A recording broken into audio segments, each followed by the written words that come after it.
Adesso un non la bel sento. ponte. Aspetta che abbiamo i collegamenti, stanno chiacchierando tra di loro, silenzio che siamo in onda, adesso vi presento i nostri ospiti. Dicevo, siamo a cavallo di un ponte, di quello che poteva essere un classico ponte festivo molto interessante per tanti, per andare a trascorrere in località turistiche, per fare tante belle cose, e invece noi ci troviamo in una situazione di difficoltà per cui bisogna mantenere determinati comportamenti che sono stati dettati dal recente DPCM.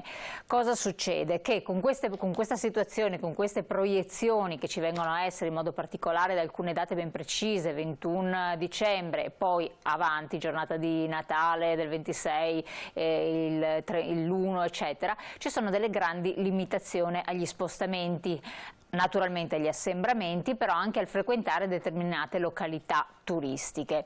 Gli albergatori di determinate zone hanno reagito, le terme dicono non vale la pena quasi quasi neanche aprire, ci sono i pubblici esercizi chiusi la sera, chiusi determinate giornate, oppure che si trovano in aree dove non si potrà andare perché il giorno di Natale, se non posso uscire dal comune, a Rovolon, facciamo un esempio, in provincia di Padova ci sono solo ristoranti, chi ci va?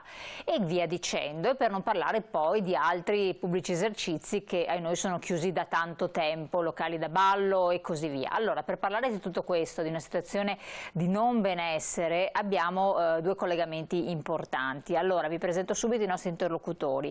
Paolo Artelio, vicepresidente di FIPE Veneto, vicepresidente nazionale SILB, ovvero locali da ballo, presidente Consorzio Lago di Garda e presidente FIPE Verona. Ben arrivato qui con noi. Eccolo qua, ben arrivato. Basta che lei tolga beta l'audio. Ecco. E presento anche l'altro nostro interlocutore, che è il presidente Federalberghi Terme Abano e Montegrotto, ben ritornato, Emanuele Boaretto. Grazie Presidente. Grazie dell'invito e buongiorno a voi. Lei si trova in modo particolare proiettato nell'universo con Marte alle sue spalle perché, perché Presidente, no, perché è fuori dal mondo. Sto dicendo da un po' di tempo. No, che probabilmente sarà più facile, o è addirittura oggi più facile, sarebbe fare impresa su Marte che qui in Italia, perché effettivamente qui le cose non stanno andando particolarmente bene. Ma a parte, diciamo, la battuta, che comunque ha un fondo di verità per chi conosce la situazione italiana dal punto di vista normativo, legislativo e burocratico, diciamo che la situazione da noi è abbastanza tesa e anche abbastanza, diciamo così, compromessa. Ma poi mi faccia lei le domande. Sì, no, ma adesso facciamo così, mi stanno sistemando l'audio tra l'altro anche al presidente Artelio, così io incomincio con lei, visto che si riesce a sentire anche bene, poi do tanto la domanda, abbiamo il tempo, ce l'abbiamo a parlare con entrambi. Allora, la situazione delle terme, perché butta così male sostanzialmente? Cosa sta succedendo? Voi avete lanciato un grido d'allarme, non ve l'aspettavate con questi provvedimenti così restrittivi? No. Devo essere sincero, no, perché noi avevamo prodotto e avevamo anche avuto l'autorizzazione da parte del Ministero del Governo dei protocolli per un'accoglienza sicura all'interno delle strutture ricettive, ma non solo, anche per quanto riguarda i centri termali.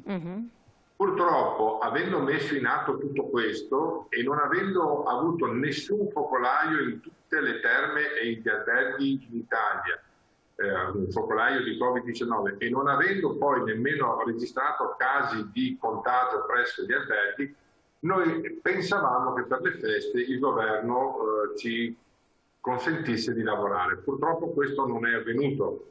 Non è avvenuto, anzi la cosa si è aggravata di molto ed effettivamente molte aziende, quasi tutte, poche resteranno aperte, molte hanno deciso di chiudere. Noi siamo chiusi di fatto dal 25 di ottobre perché il turismo vive sulla mobilità. Se la mobilità viene fermata, di fatto con il DPCM di inizio novembre, di fatto il turismo si è spento, costringendo le strutture, per non accumulare perdite pesanti, a chiudere i battenti e rinviare a una data che non sappiamo qual è, ed è su questo argomento che poi vorrei spendere due parole, una riapertura per una desiderata ripartenza, ma di fatto sarà molto difficile pensare in così poco tempo a una ripartenza che possa dare delle soddisfazioni. Alle terme attualmente c'è pochissima gente, poche le strutture sono aperte e sicuramente non stanno godendo di salute. Sostanzialmente vacanza alle terme di prossimità, cioè solo per chi è della regione, a meno che non parta prima del 20? Assolutamente sì, diciamo che le terme potrebbero essere aperte per tutti i residenti della regione Veneto. Noi abbiamo visto anche ieri su tutti i telegiornali l'attività del ministro Lamorgese, che ha messo in campo un esercito di controlli, questo anche per da una parte garantire che ciò che viene stabilito dal governo venga effettivamente eseguito, ma in un certo senso c'è comunque una specie di terrorismo mediatico che sicuramente scoraggia le persone, anche coloro che magari volessero venire alle terme per una cura termale, eccetera. Dico, ma sai, ci sono tutti questi controlli, se magari uno fa la cura termale e l'altro non la fa, ma io posso venire, non posso venire, insomma, praticamente adesso tutto tutto il mondo mediatico sta spingendo soprattutto più sui biglietti piuttosto che su quelle che sono le possibilità. E poi c'è il discorso che dal 21 di dicembre al 6 di gennaio è vietato proprio il transito, è vietato il transito tra regioni, cioè il traffico sovraregionale, quindi chiaramente tutto questo porta a far sì che le nostre terme, queste le terme ugane, sono praticamente chiuse e potrebbero o possono lavorare solo con un turismo veramente di prossimità. Ma mi creda, non riusciamo a riempire gli alberghi come l'anno scorso con i cittadini della regione Veneto. E quindi siamo molto dispiaciuti di questo. Però le cure termali si possono fare, punto di domanda? Assolutamente sì, le cure termali, quelle soprattutto con la ricetta rossa che vengono, ma anche quelle che uno può fare privatamente ma consigliate dal proprio medico, si possono fare. Tra l'altro questo è un periodo particolarmente adatto e indicato per fare delle cure termali e anche godere di quella che è, diciamo, una certa solitudine all'interno dei nostri alberghi, perché adesso l'afflusso è abbastanza ridotto e quindi c'è molta pace, c'è tranquillità e sicuramente si può godere appieno del beneficio di una cura termale, dei bagni terapeutici che si fanno nelle nostre piscine termali e quindi effettivamente sarebbe un bel consiglio da dare a tutti i nostri cittadini padovani, ma non solo, ma anche di tutto il Veneto, a approfittare di questa opportunità e di fare una cura termale, che sempre fa molto bene. Perfetto, leggiamo anche un messaggio, se gentilmente la regia lo riesce a rimettere in onda e a chiudere il rientro di voce che ho qui in l'eco che ho in studio, perché probabilmente si è acceso qualcosa. Vediamo se riusciamo a rileggere il messaggio, poi mi collego con Paolo Artelio invece per vedere qual è la loro situazione che stanno affrontando. Vediamo il messaggio. Allora, mentre lo provvedono a mettere in onda dalla regia, io chiedo appunto a Paolo Artelio, come Presidente, eccolo qua, ho letto che nel resto d'Europa attenueranno le restrizioni per Natale e Capodanno, o siamo i geni d'Europa o qualche problema abbiamo. Purtroppo è un dato di fatto, ma però il problema secondo me è anche legato al fatto che noi viviamo il Natale in modo diverso che nel resto d'Europa. Se una persona è abituata a viaggiare, sa che se va il giorno di Natale o l'ultimo dell'anno in un paese europeo trova tutti i ristoranti la sera chiusi, tutto chiuso, persino in Spagna. Noi siamo abituati diversamente, noi siamo abituati a festeggiarlo molto in modo evidente, fuori dalle case e nei ristoranti, nei luoghi di ritrovo. Vero Presidente Artelio? Quello che lei dice è perfettamente giusto, questo DCPM ci fa un danno a tutta la nostra filiera agroalimentare. Ci troviamo in una situazione veramente di grossa crisi già dall'inizio della partenza di questa pandemia, quando gli esercizi pubblici ancora hanno sofferto, come tutto ovviamente il resto dell'Italia, la situazione della chiusura completa. Ci eravamo un po' ripresi con dei numeri abbastanza bassi, però in certe situazioni turistiche eravamo riusciti a far riprendere un po' la nostra attività. Poi la doccia finale, il colpo incredibile, dove ci hanno fatto spendere parecchi soldi per poter mettere in sicurezza tutte le nostre attività, quindi come diceva giustamente anche prima Presidente delle Terme, anche noi nei nostri ristoranti non è mai successo niente dove si possa dire che siano partiti dei focolai o delle situazioni, e quindi vogliamo dire che i nostri imprenditori erano stati anche molto attenti a portare avanti tutte le regole di sicurezza, come lei può aver visto, la distanza che avevamo fatto tra i tavoli, in certe situazioni ci eravamo spinti anche alle suddivisioni col plexiglass da una persona all'altra.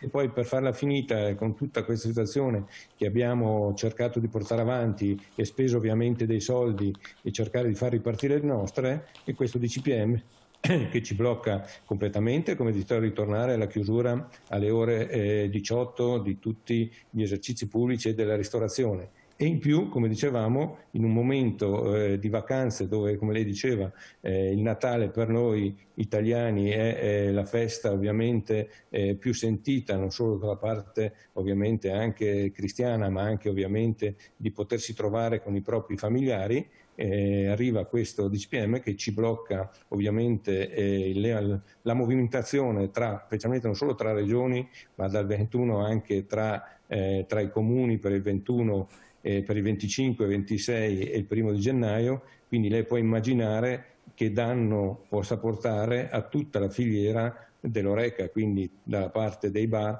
della ristorazione e di tutta la situazione del Veneto, che era solo per farvi dare un dato, per capire, in Veneto ci sono 26.751 esercizi pubblici che hanno un fatturato di 5 miliardi e 800 mila euro, quindi diamo salari per quasi 1 miliardo e 200 milioni di euro, quindi diamo anche lavoro a 118 mila persone. Ecco, questi sono i dati che non porta avanti gli esercizi pubblici. E quindi avremo anche, secondo me, un danno che quest'anno, tra il Natale e ovviamente quello che abbiamo sopportato prima, arriveremo a delle perdite in certe situazioni, ovvio non in tutte, ma in molti dei nostri esercizi e dei nostri ristoranti, una perdita del fatturato che andrà dal 60 al 70%. Assolutamente, tra l'altro lei occupandosi della zona del lago di Garda, anche lì, anche da quel punto di vista ci sono grossi problemi perché c'è il grosso afflusso comunque da parte degli stranieri. Leggo anche un messaggio che è arrivato: ma da chi siamo governati? Ma pensate che non ci sposteremo? Il Natale lo festeggeremo il 27, tanto non cambia molto, e tanti saluti a Conte. Un po' di ribellione, ma dopo di questo anche parliamo. Il lago di Garda com'è la situazione anche là?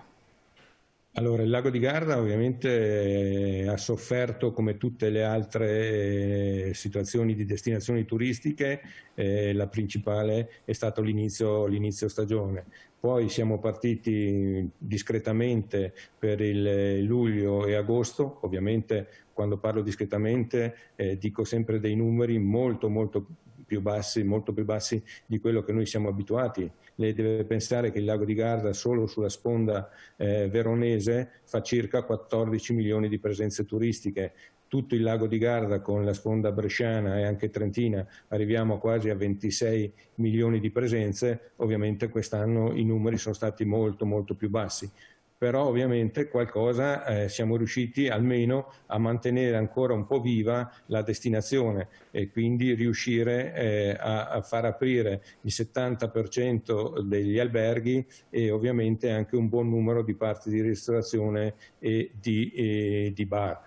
Ovviamente dopo questa situazione, come dicevamo anche prima, dopo che è stato quel discorso a novembre ancora di queste chiusure, ovviamente si è chiusa completamente la stagione e quindi adesso stiamo soffrendo come tutte le altre destinazioni, perché non avendo la possibilità di far arrivare sul lago di Garda, come dicevamo, noi viviamo all'85% di turismo straniero, quindi lei può immaginare con questa situazione del blocco della Germania, di tutta la Svizzera, dell'Austria e di tutte le altre situazioni confinanti con noi, il danno che sta portando alla nostra destinazione. Assolutamente. Allora parliamo anche di altre questioni che vi riguardano con entrambi i presidenti. Pubblicità, pochi secondi, poi torniamo insieme, tra poco.